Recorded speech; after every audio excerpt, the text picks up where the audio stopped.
Ooh, that's terrible. I'm going to play this music while I get this going. Oh, it's much better.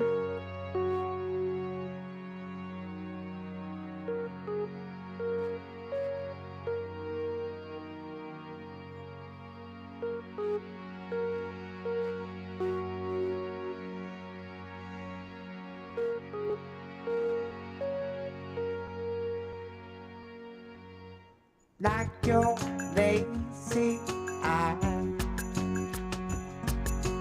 your love makes me smile. There I be inside, fairy wing disguise. When your life is scary, I'm your huckleberry, never fear. You can find me here.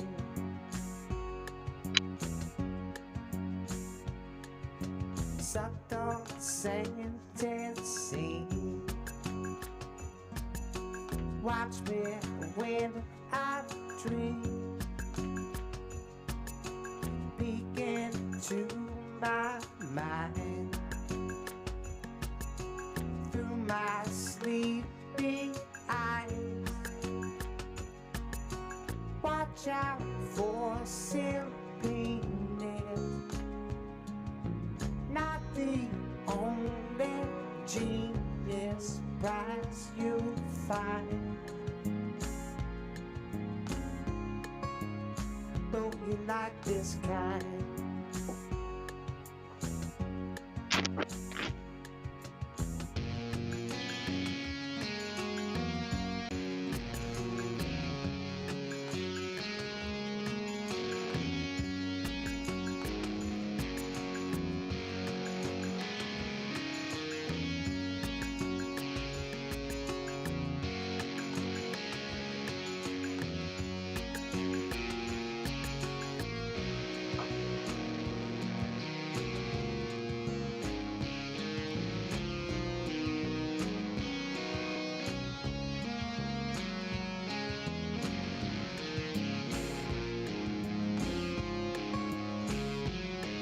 Hey guys. All right. We are going to get started here. I appreciate everybody coming. We have a special guest with us today. You are on the Laughter After Trauma show here on Fireside. It is also simulcast out to YouTube and then later published out to my podcast, which is live. So that's exciting.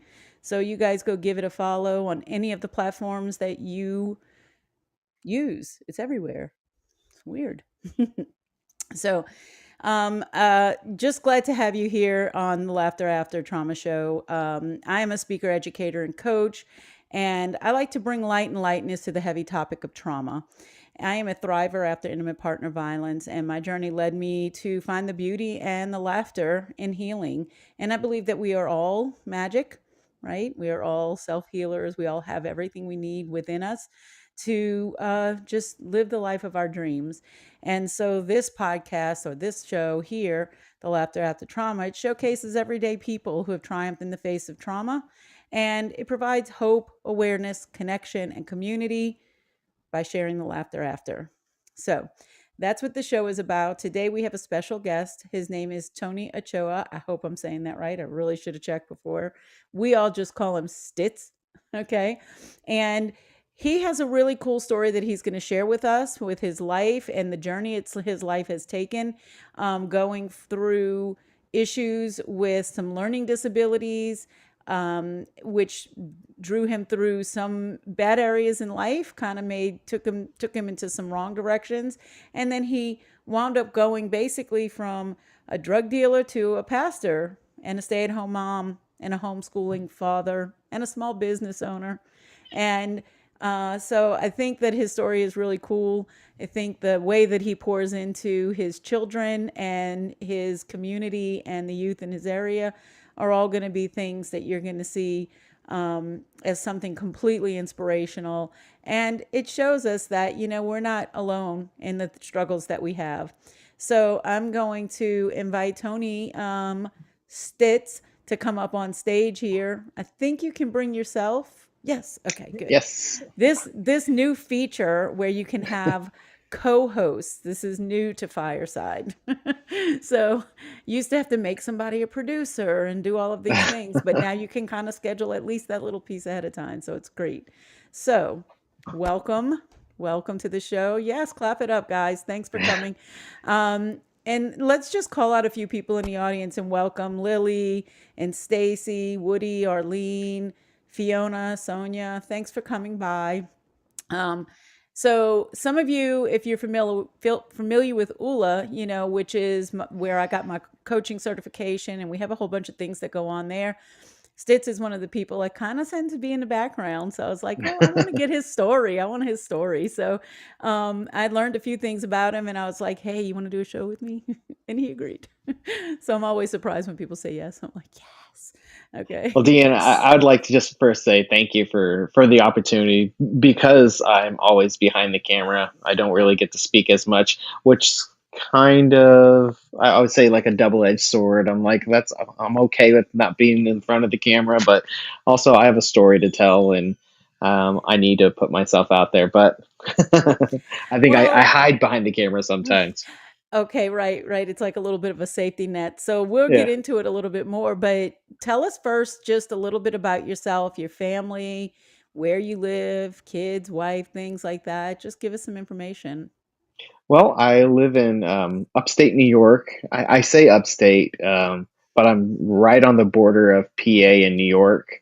Okay. I am married to a friend first from junior high, and now we're married. We have four kids. I have she's about to be 15, and then I have, I'm gonna get this right. I have soon to be 15-year-old, a 10-year-old, a 6-year-old, and then a 1-year-old.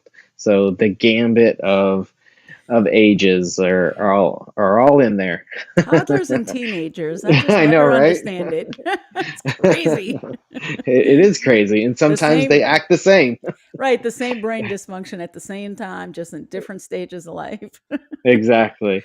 But also, as Deanna says, I am a videographer and editor. I'm an associate pastor, youth pastor, janitor, whatever the church has me needs me at the moment. That's I'm opening to do.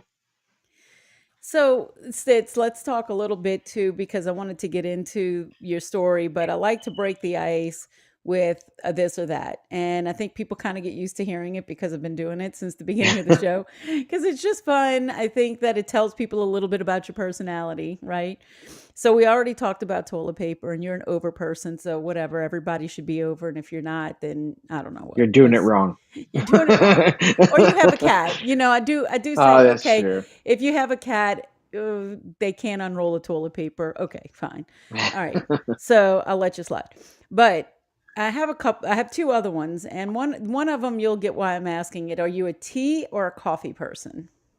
I'm a coffee person, and I'm just a coffee person because when I went to Bible school, I never drank coffee up until then. I went to Bible school, and I needed the the caffeine really to keep awake.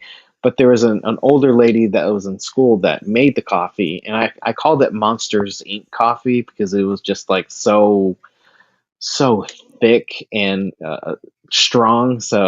And people are like, "Well, how do you like your coffee?" And my general answer is like I like my wife, white and sweet. So people are always like, they take that like, oh, but that's Uh. I like a lot of creamer and sugar in there. Yeah. Well, my husband's like that too. He uses sweetened condensed milk in his Oh, coffee. okay, It's very sweet.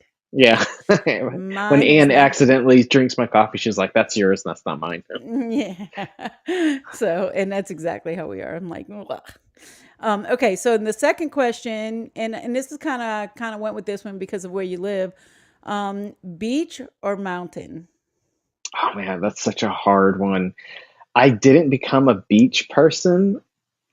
until I married my wife, because I used to love hiking and running around. I used to mountain bike and that sort of thing. So I used to say mountains. But now that every year we go to Virginia Beach for a week, and soon I'm hoping that we'll transition to a 2 week vacation type situation.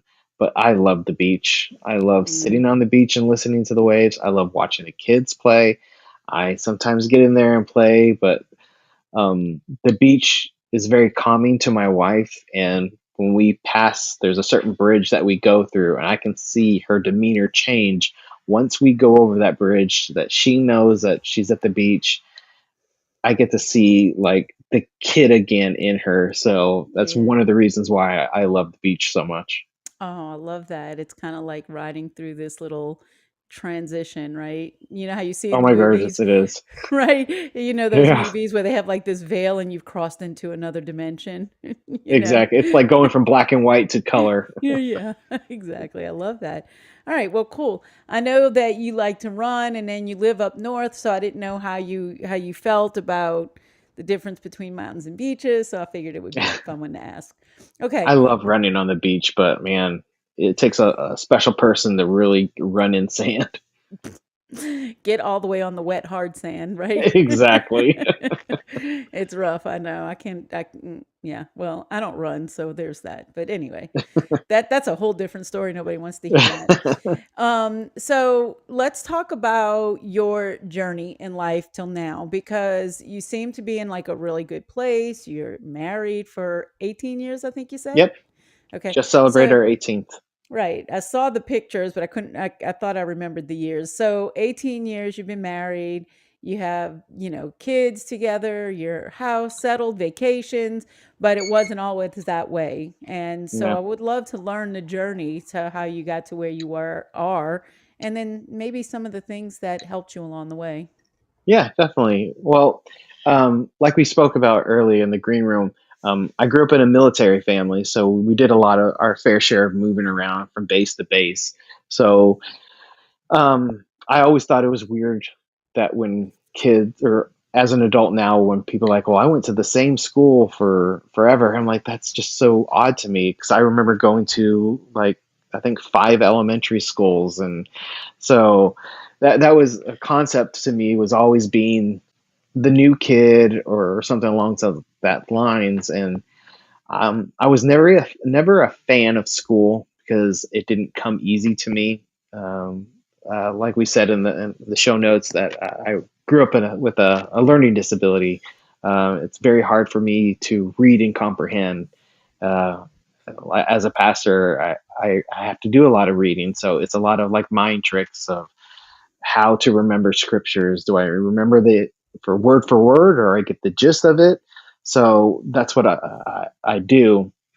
But growing up, I was always told that I wasn't smart. I was held back several times. I graduated, and I was the oldest person that I in my graduating class. I think it was I was just about to turn 19, and that's when I figured out that I was the oldest person to graduate. I remember it was like a couple weeks before graduation, I got a call from the guidance counselor saying, "Okay, we're going to let you graduate." And I just remember standing there in my parents' kitchen, like, what do I do next now? I mean, like, I had no plan, because I never told, yeah, your college is not for you. I had that same guidance counselor tell me, okay, it's time for you just to either go in the military, or you have no other avenue really.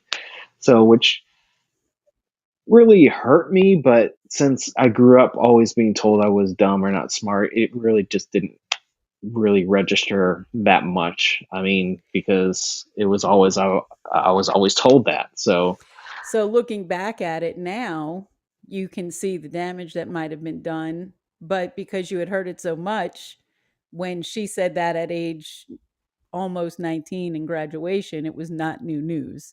yeah, So you had exactly. heard this from a younger age too, is what I'm gathering. Oh yeah, oh yeah.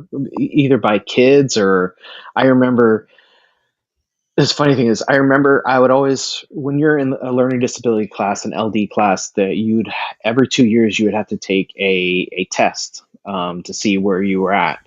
And I remember being pulled out of class to take this test, and it was a lot of I don't know what it was really called. They would see if you're book smart, and then they would see if you had a high IQ. A high IQ. I had a high IQ, but I didn't have book smarts. Mm-hmm. Like there's a question I remember they were talking about how bird migration, and I knew what they were talking about, but I just didn't have the words to tell it. I didn't know. I forgot the word migration, but I remember what it was, and I remember they would send the test out to whoever it sent in, and then I would get a copy and put it in my backpack to take my parents. And I remember opening it and remember seeing that I scored high in the IQ department, but not in like the book smarts or whatever, which confused me, but also maybe like made me think, okay, maybe I don't need the book smarts. Like I guess I got street smarts or something along those lines, and that That probably com that common sense that's not so common. exactly. So I remember seeing stuff like that all growing up, and I remember it was probably 4 or 5 years after graduating. I got a call from my father saying, "Hey, your school called and they want to get your transcripts out of their department because I guess they're going digital." And I remember I still have them downstairs in the basement. My transcript is like this big, and it's supposed to be just a folder and a couple papers, and mine was this big because of all the testing and all the other stuff I had to go through. And then my uh, grades were all in there, and I was like, man, I barely graduated from the skin of my teeth, but and then life began for me. Mm. I mean, What when you was it? don't, What, like, so you, at that time, college wasn't an option really. At least you didn't think it was, correct? yeah, yeah, I didn't think it S- was, and So what did you go into? What did you do? at first I went to go work um, some brick lane, just kind of like trades trade jobs and stuff like that, and didn't really like it. And then I knew in high school and everything, I could always talk to people. Um, I loved, I could talk to anyone, any clique or anything like that. I could talk to them. So I knew that I had the gift of gab, I guess. Hmm. And I remember my senior year, they actually even let me be in the TV broadcasting class, which I don't honestly, I don't understand why they let me in there because I was short on credits. It was just for the smart kids really, but I enjoyed it, and that's where my passion for editing and filming came from. But I just remember I could talk to anyone, and that's when I went to parties, and I guess I just went to the downward slope of wanting those high school parties to never end. So then I started going to the clubs, and after a while, was the guy that could get things. So Hmm. I started because I had all the connections. I knew where to get pot. I knew where to get acid. I knew where to get everything. And I was like the middleman, but I wanted the party to never end. So I got into sales at one point. I was the assistant manager of a video game store. So I was like living the high school kid's dream of playing video games and then partying all night, taking uppers in the morning just to Mm. get through the day. And I would go 3 or 4 days doing that. And then my days off, I would crash and then do it all over again. And I just was in a very downward spiral. Yeah, So definitely. let me ask this question. Were you still living at home at this point? Were you on your own? I was on my own. I remember when I graduated, um, I was at a hamburger shop with my father because my parents are divorced and I was living with my dad. I remember sitting down. I'm like, Dad, I'm going to move out. And he was like, okay. But remember, when you call me from jail or anything like that, I'm not going to come pick you up. See, Oh. he told me, he gave me the talk of, okay, if you want to be on your own, you're going to be responsible for yourself. Hmm. And I was like, okay, yeah, fine. That's not going to happen, blah, blah, blah. So was that motivation for you? Did it feel like abandonment? How did that feel? Not really abandonment. I just, my family, after the divorce and everything, I felt like it was just me. My dad lived downstairs and I lived upstairs. So we were kind of like roommates at that point. Um, with a father that was full time military, I always felt like I had a part time dad. Mm, I didn't really get to know my dad really until he retired, and that was, man, I think I was like 18 or 19, and it was still a feeling out period of knowing who he was and knowing who I was. So it wasn't really abandonment because I didn't move very far from him, and I did see him. mm. It's just, I think it was just the father giving the son the, hey, you're on your Yeah. own. You're going to be responsible. Right. No, I wasn't suggesting that he abandoned you, but Yeah. sometimes we internalize things Yeah. differently, Yeah. and that talk of now I got to prove something and I won't go ask for help. So how did things roll from there? Like, were you Well, able to stay on your own? I was able to stay on my own for a little bit, but then the partying and everything just got too much. And my crossroad point was one night of, I think it was a night of two or three of going out and just being the guy at the party. Um, I was driving home under the influence and I got pulled over. I was driving way fast, way too fast, and I got pulled over. And I knew I was going to jail because of what I had on me and the way I was. So the cop came over to the door and he's like, "I smell alcohol on you." And I said, "Yes, sir." He was like, "You step out of the vehicle." And because I knew that what was going to happen, I rolled up my windows. When you actually had to physically roll up your windows, I closed my moonroof and I was like, "I'm going to jail." So I closed it. When I got out of that vehicle, I don't know if it was fear or whatever, I sobered up. Like, I I don't know. I still to this day can't explain it. Mm, And I remember him saying, he kept on telling me to take my hands on my pockets because for some reason I kept putting my hands in my mm, pockets. And then he got another call and he looked at my license and he says, "Where do you live now?" And I said, "Sir, I can actually see my house from there." I was, well, my apartment. I could see my apartment's light. And he was okay. Apparently, he got a call that was something more important than mhm. this punk kid. And he was like, "All right, I want you to go home." And that was a breaking point for me, that I knew that I was going to jail. And then that night, laying in bed, I heard the voice of God saying, "This is your choice now." And what really meant was, okay, if you keep on the life that you're living, you're either going to be dead or in jail. And I knew, I grew up in the church. I knew what I was doing was wrong and my life wasn't balanced or right.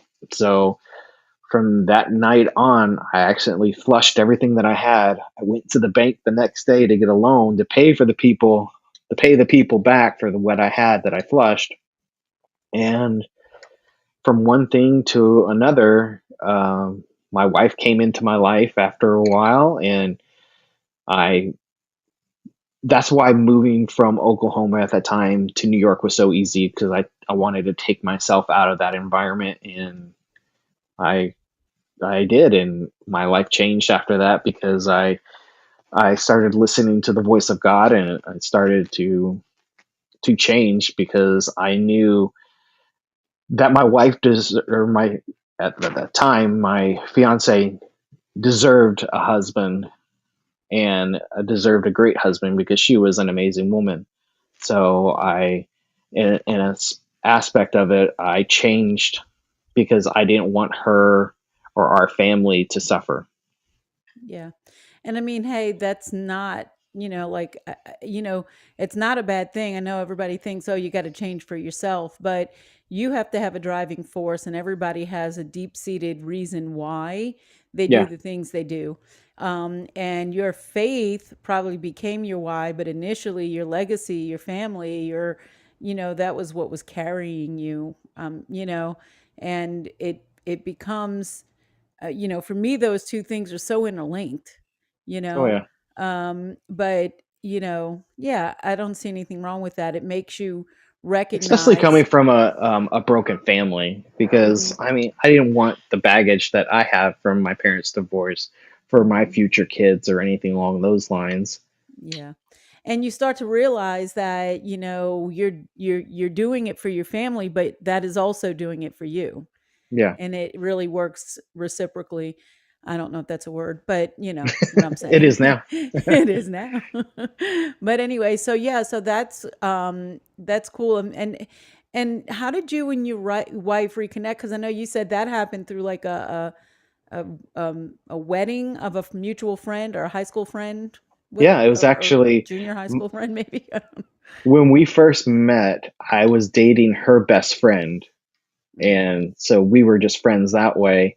And then that, uh, I guess my ex-girlfriend's marriage brought us together because Andrea was a bridesmaid. And I remember I was living in that apartment, and it was probably a couple of weeks after that being pulled over situation happened that I get a call from her out of nowhere.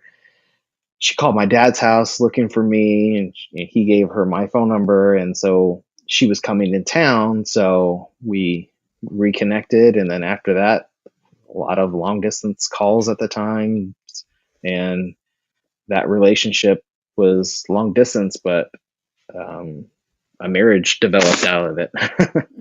Yeah, and you're funny calling after 9 o'clock on the cell Oh phones. yeah, That was yeah, just that and was long funny, distance cards back in the day. That right? was her end.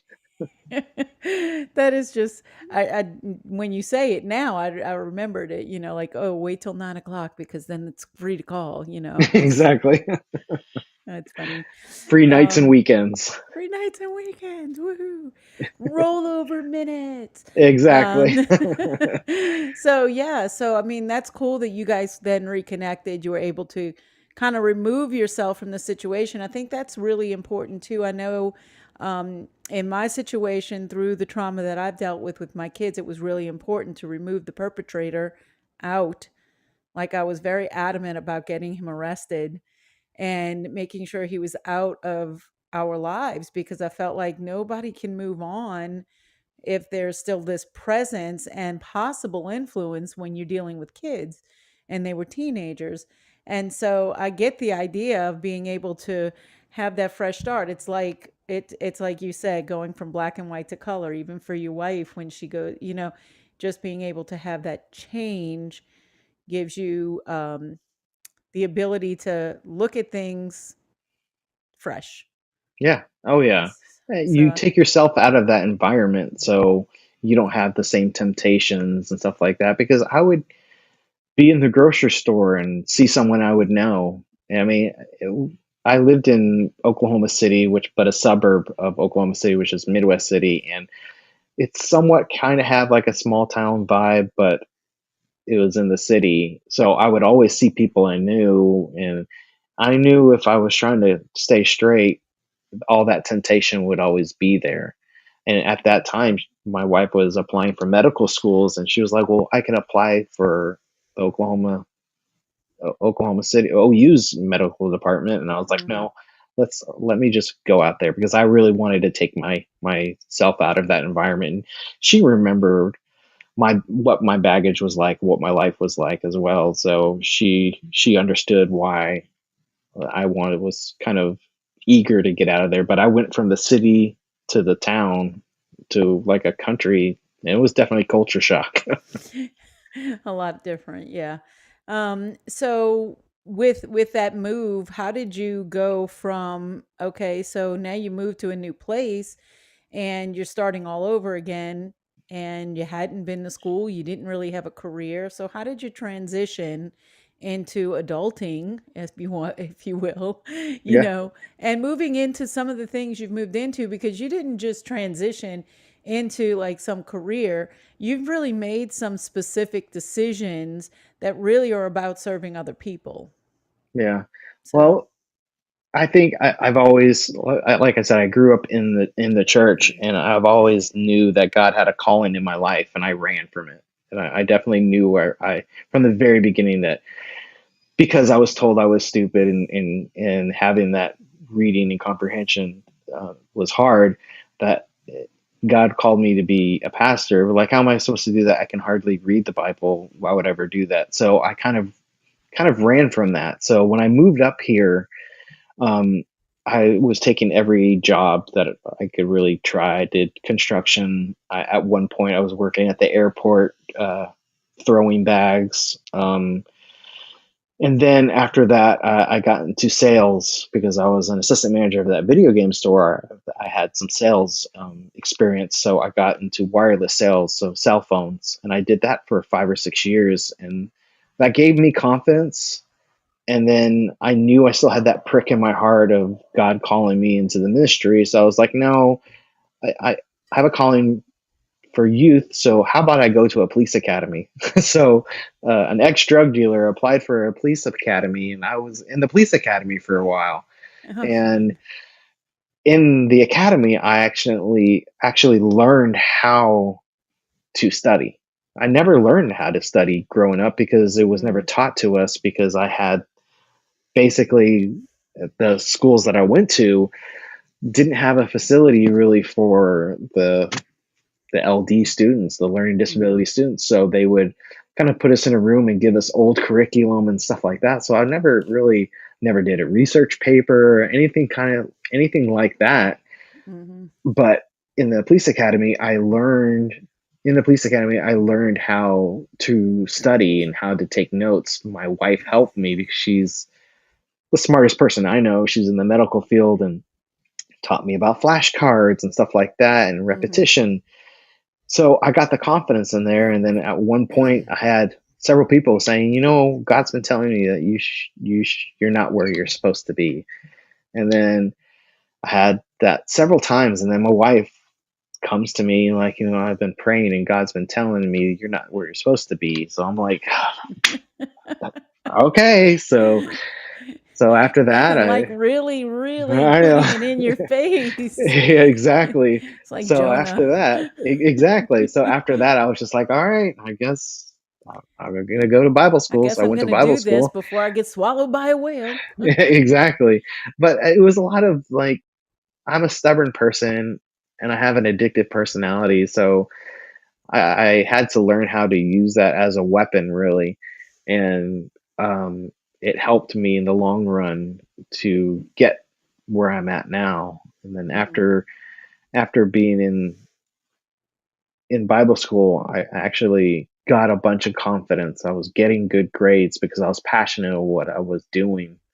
And I've always wanted to help people and help kids not make the same mistakes that I did. mm, Um, and funny enough, my first group of kids, I had the gambit of my life in there. I had this one kid that was very couldn't learn. She had the hardest problems. She was in the special ed classes. But then I also had a little party guy in there. So I was like, I saw myself in these kids, and mm. I just poured myself into there. I mean, they have all graduated and gone. And I feel like a father in a way to all of them, knowing that some of them are doing amazing and some of them I don't know what they're doing. But that passion of helping people has definitely blossomed when I got into the ministry. And now with TV broadcast or editing and filming, I mean, I work for some nonprofits helping at a pregnancy resource center, and then Rice Bowls, which helps orphans. So Mhm. I've always, I think that giving heart is a developmental type thing, and then once you get a piece of that, I would say, crass as it is, that high of helping someone, and you just want to do it even more. So let me ask this question. I know that you do all the videography for ULA, so they have like this whole digital platform, and you did all this videoing, and you followed them around on the bus, and you've done all of the work with their ULA Paloozas, their events, those things. Does that offset you being, in other words, being able to do that allow you to give to some of these charities? Do you do your work for the charities for free? I mean, do you donate that work, or are you Um, working all across the board for all of these people? And if so, I I don't know how you do it because it's hard. time management. No, there's some organizations I do volunteer my time. There's a local pregnancy resource center. It's a very small organization that every year they have testimonial videos that they ask me to do, and I always do it gratefully because my wife and I have had miscarriages, and there for a while she was working at like a facility similar to like a pregnancy resource center, helping young girls get female help. But with rice bowls, that was through ULA, and yes, they do pay me, but man, it's amazing what I saw when I've worked with them. I just came back in May from Honduras, and that was like a life changing uh, That's crazy. job. And I mean, there's points in my life where I just stop and I think, how did I get here? I mean, I Hmm. remember we were driving up. I feel like we were driving up Pikes Peak in a way, and in this rickety old SUV, and I'm like, how did I end up here? I'm filming for this amazing company, and I'm in the middle of Honduras mountain. Like, how did I get here from Hmm. that punk kid in high school? So So what? God, So how did you like? How did you get into the videography part? Because the ministry part makes a whole lot of sense, mhm. because you felt that calling and you felt it for a long time, and then your wife comes to you and she's like, "Dude, I mean, now he's talking to me. Come on." you know Exactly. like Yeah. I got to sleep. Yeah. So I get the ministry part of it, but then this passion side, this creative side, which, to be honest, a person who typically, and I might be categorizing and maybe I shouldn't be overly characterization here, but typically people who have certain learning disabilities, quote unquote, have higher abilities in other areas. And so, like you said, Mhm. you did good on an IQ test. You're smart. You're smart. Just because you don't comprehend like everybody else does, that just means your brain works differently. And the Yep. thing with that, to me, says that things like these creative things, like the videoing, the art part of all of that, the filming, the editing, the videoing, the technical side of all of that, you probably get that like this, and it makes sense to you. And I struggle with tech, just so I'm just saying. So, and I'm not saying I'm the smartest person either, but I struggle with tech. And Yeah. so, in and of itself, creating a passion out of that. So tell us how that kind of bridge happened. Well, in my senior year, like I said, I was able to get into the TV broadcasting program, which again, I don't know why they let me in. I just, I guess it was just a blessing, but I learned how to film and edit. But back then, it was no computers. It was called nonlinear editing, where it was a videotape and videotape. So we were Mhm. cutting and splicing that way. But I got that passion then, and I think the way Satan works, he stole that passion from me for when it Mm. got into drugs and partying, and then um, God blessed me by bringing it back in my life. I did a couple of videos just for our family of goofing around, and someone saw it and said, "Hey, I have a friend that is in Young Living and needs videos done. Can you do it?" And I was just Nice. like, I have like a little DSLR camera. I was like, heck yeah, why not? It was just a fun project. I just said yes just to do it, and then I started researching it, and then she sent me a message. "Hey, okay, give me a list of equipment that you need, and I'll buy it for you and do it." And I was like, Hmm. man, okay. So that's Hmm. how I first started, and that's how I met Dave and Troy, was through this person. I was doing her work for her for, Right. I think I did it for 2 or 3 years, no, two Hmm. years for her, and then she did a book with them. Sarah Harnish, they did Yeah. the Hmm. the balance book, and Yeah. then I guess I made an impression on them at a we had a Young Living conference happen, and she invited me to do her media for that conference. And then Mhm. at that conference, Dave and Troy rented a studio and they did some videos to do that book together. And that's how I Mhm. met them. And while we were there, I guess like that's when I made an impression. And then I went home, and then I think probably a month or so later, I get an email from Troy saying, "Hey, we would like to invite you to Ulapalooza and then on tour with us to California." And I guess it was just a feeling out process that they wanted to do with me. So Mhm. I filmed at Ulapalooza, and then we drove to California, and that's where I got the name Stitz, and my life with them started after that. All right, so give us can are we can we hear the story on how you got the name I, Stitz? I can't say they swore me to secrecy, That's not but okay. I know. But it happened from Las Vegas, the drive from Las Vegas to California, and the way that came about, it was funny because they knew my story of the drugs and stuff like that. And then apparently Troy really likes documentaries about cartels and stuff like that. So all my names went from drug related to the craziest things, and then they landed on Stitz, and it's been like that for 4 years, 3 years now with them. That's But funny. it's been I amazing so to work with them. Yeah, you know, I know but it's funny because Stitz it sounds so you that I didn't really know that it only started with them. I thought that it was maybe a childhood thing, you know, and just carried on, you know, and so Nope, they so gave it to me. so Stitz in this world, and that's how that came around, and then all through your life, then you were just known as Tony because that's not Yep. technically your first name either. No, it is not. I'm not going to even I, say it because somebody's going to have to guess it, but I went and Googled it. I mean, I looked it up because I do want, you know, I I was Googled it, cracking up but at. She's referring to. We were at a convention together, and they had a ULA. What was it? An it ULA was what trivia maybe or trivia, and I was something. one of the trivia questions. They're like, "What is Stitz's first name?" And everybody's like, "It's Tony. It's Tony." We And know,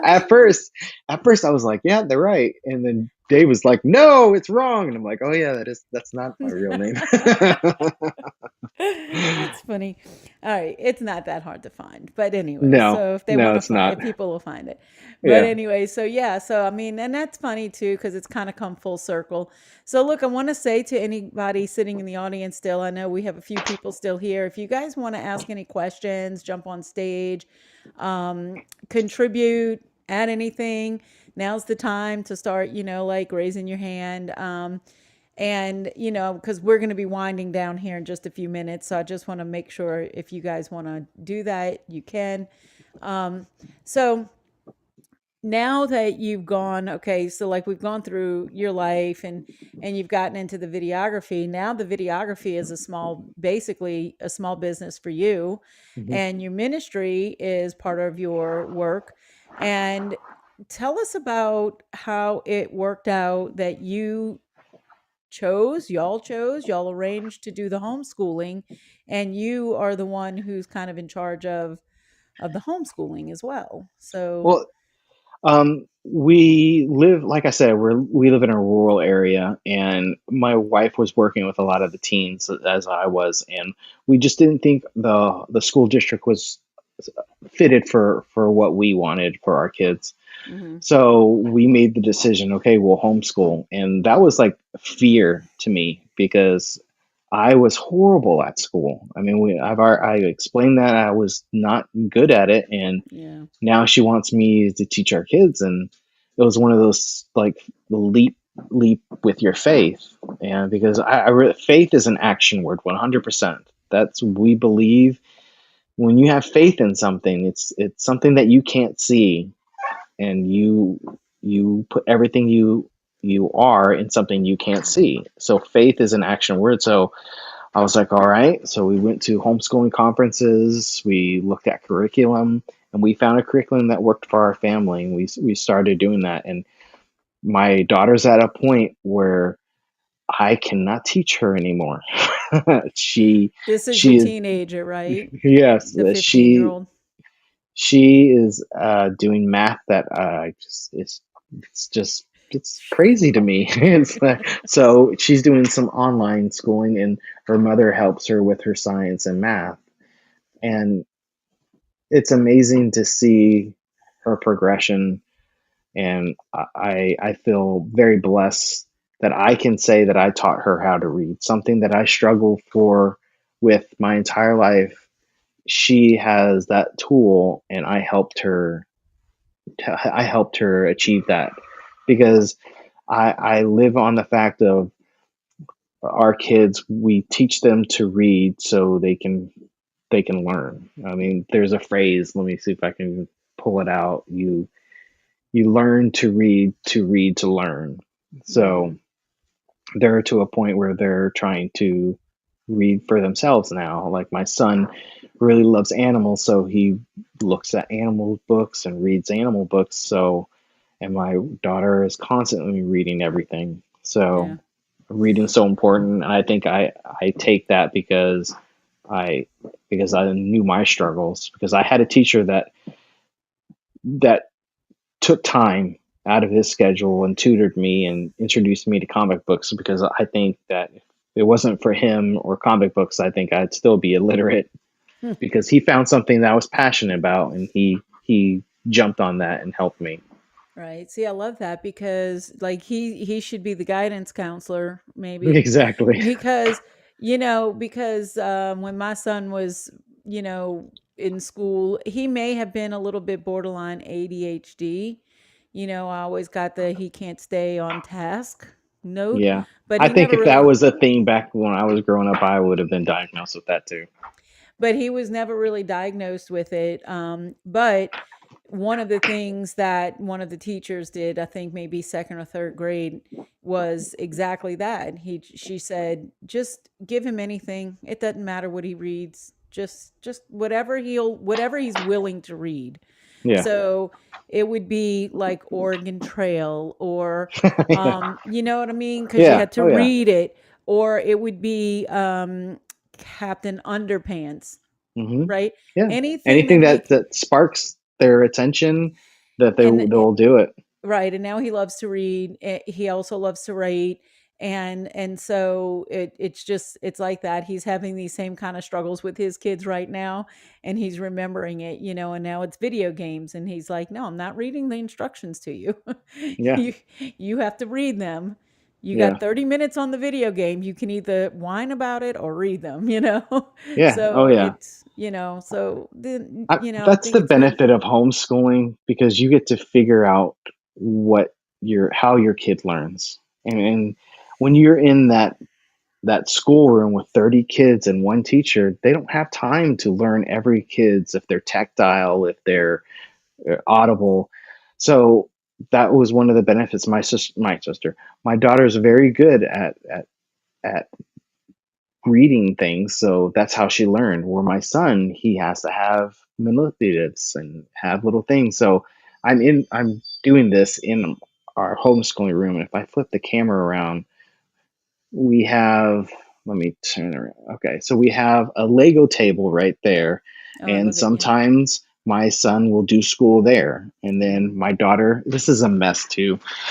My daughter does her school at her computer, and then when we have time with my son, that's where we do school face to face, and that's all of our curriculum. So we have spots where our kids can be. We have our reading corner, which is right there with all the pillows. And then my younger son, he sits on this white table and does his work.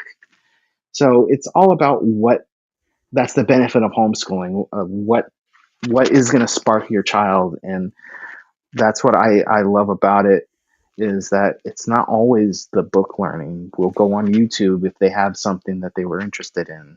We have a friend in Australia that's an ULA ambassador, and so my daughter was learning about Australia. So I sent her a message, and she sent us a message back. So it's been amazing. That's Yeah. why I love our ULA community. I mean, they're so helpful. It is. And I like how you have it all divided into stations, but like you said, it takes a village, and it really Hmm. does. And when you have a community, and this is one of the things even about this show that I'm doing, like I want people to recognize that you can build a community, you can have connection. We are all so much more alike than we are different. Exactly. And it doesn't mean that we're not unique and that we don't have our individual ways, but what it means is ultimately at the end of the day, we all want similar things. We want to have love and connection, and a life that's good, the life that we want to build, not somebody else's dreams but our dreams. And we all kind of humanity, right? It Yeah. you know and I do truly believe that there's more good than bad out there. If you turn off the news, you'll see it. Oh yeah. It's just the news, whatever they think sells, right? So I just feel Exactly. like, you know, that's why I like doing the shows, because I feel like with this, you can see, that there is, look, here we are, we met through this. And I've met such amazing people here on Fireside has an amazing community. I've Yeah. met some amazing people who've connected me with some really neat interviews that I've managed to do. Like, I was like, I don't know, I mean, I ask and they say yes. I was like, with you, I'm like, I'm always surprised. you know What I love about a community is a real community is a mixture of people. Like if you go to like a half marathon or a marathon and you just hang out by the finishing area, you'll see every walk of life. hmm Thin people, not so thin people, short, tall. I mean, just the gamut of people. Just as like if you look at the ULA community, we are a field of people with different views, different political views, different nationalities, but yet we all have a common goal. Our common goal, and that's what we should see in each other. We should see not our differences, but our likenesses. Um, in scripture it talks about people came to Jesus saying, "What's the most important commandment?" And he says, "To love your God with all your heart, all your might, and all your soul. But the second is to love your neighbor." Our community is our neighbors. Even Right. if we don't technically know these people, they're our neighbors and we're called to love them no matter what. We're not the judges. Right. And imagine how he said he said that, where he said these are the only two commands you really even need anymore. Yeah. This is it. If you Oh, yeah. follow these two things, everything else falls into place. You're not going to murder somebody, you're not going to steal, you're not going to, you don't need commandments, you don't need laws, because if you live by that principle of love, it kind of pretty much covers everything. Exactly, exactly, and So, that's what I love about our community and the community that Dave and Troy foster is all about love and helping us reach our individual goals, but also the goals of affecting 7 million people, billion people, or wherever we're going to next whatever the is number is, yeah, 1 whatever the number. billion. It's Yeah, 1 billion in 7 years, but now we have 6 years to do years. it. But I Oof. mean, it's amazing to see. I've been in the community for quite some time, and being like Dave says, in the back of the bus, seeing people grow has been amazing. I mean, Mm, seeing people that will come in and put their sticker on the surfboard, and then a couple years later, seeing that same person and seeing that they achieved that. I mean, it's amazing, and it is. it's just I get the same somewhat high of when my daughter learned how to read by herself. I mean, it's not really kind of like a parent seeing their child walk. I mean, you have those like proud moments. Like it's amazing to be in part of a community that is action forward and seeing people change and make themselves better. Right. And to see the passion behind the guys, that they actually, their heart, they want everyone that comes into contact with them to know that they are 100% for them and that their life can be whatever they want it to be. And they're so good at just delivering that. So, Oh and yeah, they yeah, definitely and are. you get in a room with them and there's no way you don't feel that energy that they have. So, Oh yeah. it's crazy. And But the funny thing is, being in the bus is it's like I can't amplified. imagine. So I have a bug, and so I do have a little bit of taste of that, where I'm Yeah, herding around. And I had somebody run across the street the other day, asking me what it was about while I was getting gas. And she was like, I just need to learn how to not try to control everybody else. I can't change or make people do what I think they should do. yep, And I've had people say, I just want to have enough money to go to the grocery store without worrying about if I can afford it. yeah, Or a guy who said my son was murdered in his house and I inherited his guitars and I want to learn how to play guitar in his honor.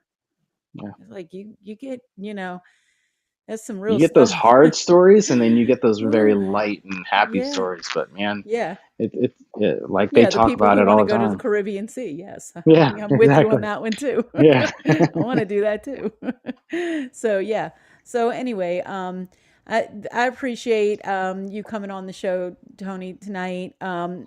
So let me ask you this question before we go. And if anybody wants to come up, this is your last call. So give us maybe two, three pointers that you would say are things that mattered a lot to you that shifted your life, a belief, a way of living, a, a tidbit, that people can take with them when they go. I it really stems to love. I mean, my wife showed me what love was all about because at the beginning of our marriage, I wasn't the best husband, but she loved me like I was an amazing husband. She There's a phrase in the Christian aspect of dying to self, and when you are one flesh with your husband or wife, you're supposed to put away your wants and needs and just love them. She showed me so much love that it made me want to be a better husband. So now a marriage is not 50-50, it's 100 and 100. Hmm. Because Amen. if it's 50 and 50, you're expecting something back. But if you Hmm. just give your all and not worry about what they give back, you just keep on pouring and pouring, it's going to come back to you. I'm not saying that that works for everyone, but that's what worked in my life because she showed me Christ through her love, and I started reciprocating. I mean, I'm not saying that I'm the perfect husband, but I will do everything I can to love her because of the way she loves me. So a Yes. marriage is 100-100, and you love people because that's what God wants us to do. Perfect. I love it. All right, and now my next mission is to get her on this show because we have a Yeah, show to do together. You and she and I. So anyway, that's another story, but I appreciate it. I like it. I like the message of love. I think that's the perfect send off because that's what we need to be doing is taking care of each other and loving each other. Period. exactly. Yeah. All right, so I think our audience is a little quiet today, so that's okay. It's all right. I'm just going to sign off by saying this. I always tell everyone this. I see you, and you are beautiful. I believe that with my whole heart. You're a beautiful soul. I'm sure your wife would say. I think she would say a lot about the type of husband you are. So I'm anxious to try to talk to her. Anyway, I'm gonna get her. I'm gonna get her.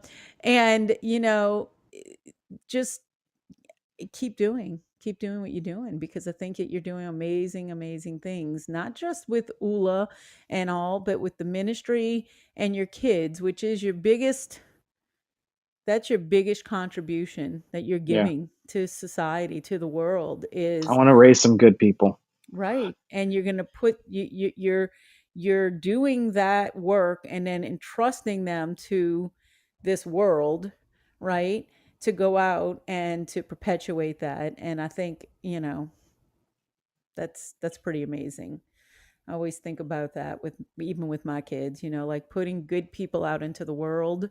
Yeah, Yeah, we try to impact other people, but it starts right there at the home. So, and I think yeah.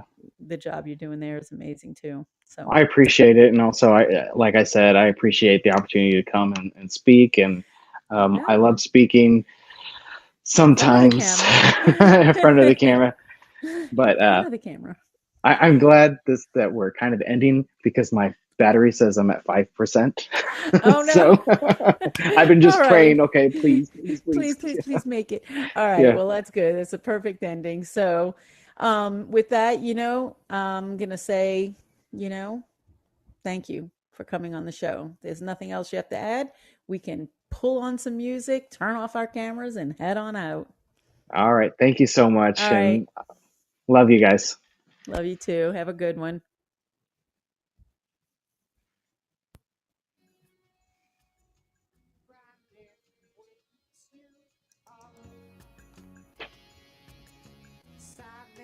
Siege with wings, star is spiraling. Nothing ever changes. Not just